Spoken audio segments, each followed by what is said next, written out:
hard to believe, but it's been nearly 8 years since we've seen a new Sly Cooper game.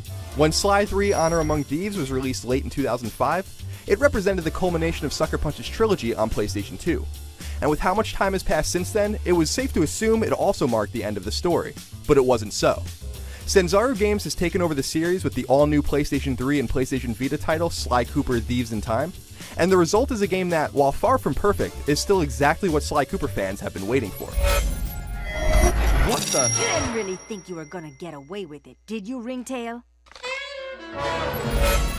Sure, Sly Cooper has always had solid platforming and stealth mechanics, but the strength of the series undoubtedly rests with its cast of characters. As such, Sly Cooper Thieves in Time takes advantage of this by focusing most of its energy, at least initially, on the 3 core characters Sly Cooper fans know and love. Sly Cooper himself, the tech-savvy turtle Bentley, and the strong-armed pink hippo named Murray. The way these characters interact with each other is, in a word, charming. Their dialogue and exchanges are expertly written. Indeed, Thieves in Time made me laugh out loud with regularity. When you throw in the extensive cast of new friends and foes, what you have is a game overflowing with personality. As the game's subtitle suggests, Thieves in Time has Sly and company traversing different eras, unlocking the mysteries of an evil mastermind aptly named Le Paradox. Le Paradox, for some reason, is obsessed with Sly Cooper's ancestors, and as such, you'll be meeting Sly's family from periods in the past, ranging from the Ice Age to medieval Europe, and many places in between. The story isn't the most compelling tale ever weaved, but the characters more than make up for any plot deficits.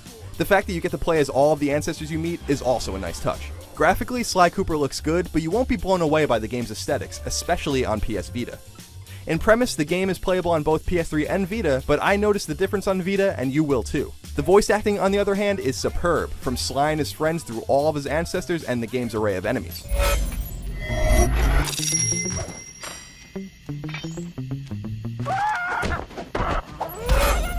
If you played a Sly Cooper game on PS2, then you know what to expect here with Thieves in Time. Sly Cooper is a 3D platformer with splashes of stealth gameplay, but without much of a slant on combat.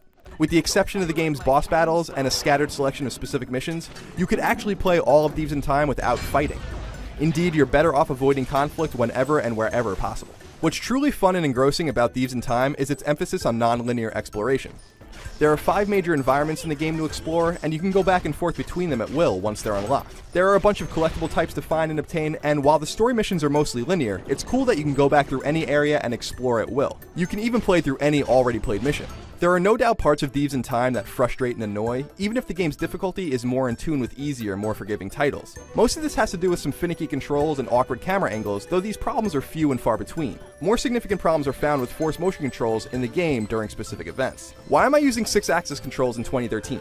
This design choice specifically comes off as utterly tone-deaf, and towards the end of PS3's life cycle in particular, outright archaic. Cross-save between PS3 and Vita works flawlessly and rapidly, allowing you to take your save between the two systems at will. However, Sly Cooper Thieves in Time is far more at home on PS3 than Vita, and while it's a nice idea to let gamers play on both platforms, Thieves in Time remains a game clearly designed for PlayStation 3.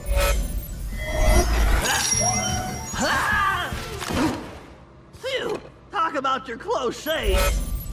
All told, Sly Cooper Thieves in Time is a worthy addition to the dormant Sly Cooper franchise and proves that even with a significant hiatus in the series, Sly Cooper is still relevant in the PlayStation ecosystem. It's also a steal, pardon the pun. It costs $40 and you get a full-fledged game for both PS3 and Vita at that sub-retail price. Hopefully we see more of that kind of thing moving forward, especially for games like this that could easily take you 20 or more hours to see and do everything.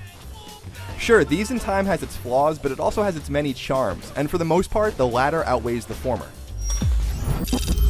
If you like the old Sly Cooper games, getting in on the new one is a no-brainer. And if you're new to the series, well, combine a purchase of Thieves in Time with the Sly trilogy on PS3 and set aside a whole lot of time on your calendar.